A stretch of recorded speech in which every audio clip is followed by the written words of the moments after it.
This is what I'm doing. Trying to clear out all of this clutter.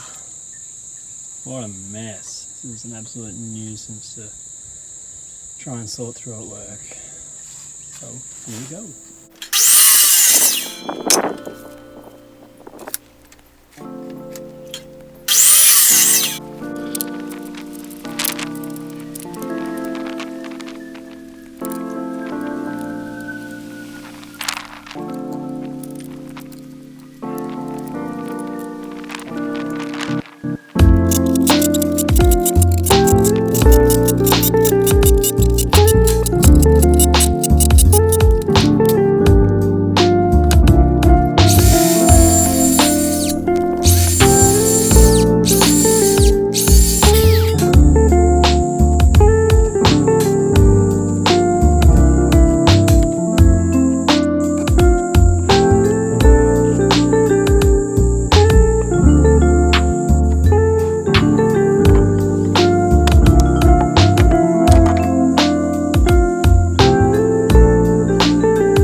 This to cut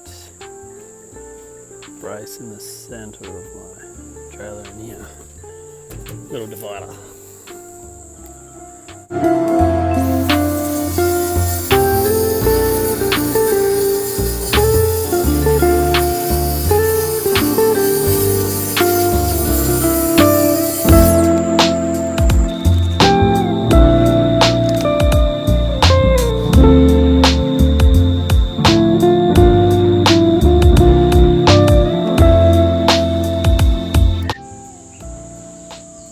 Some ply down for the droppy. Got a little bit of frame in here. Gonna put some shelves and pigeonholes in there, and go between this frame and 20mm of this one will be some boxes, like removable boxes for hand tools. And I'll have a longer one in here as well. It's starting to come together.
tools itemised. Power tools, the drill racks. Look at that. Isn't that pretty? So what we've got here is this section in here is the just box tools, routers, hammer drills, lasers and all that. We've got our hand toolboxes, we've got a longer one in here, a little rack for paints and glues and all that, circular drop saw, nail bag. I wanted to utilise as much space as possible, so I've made it so all this can come out. And in here I've got my concreting gear, plastering gear, stuff that I don't use all the time. And I can slide these out. And I've got my rendering stuff, and tripod for my laser, and saw bench for my drop saw. It all fits in there. I think it's a good use of space. The end.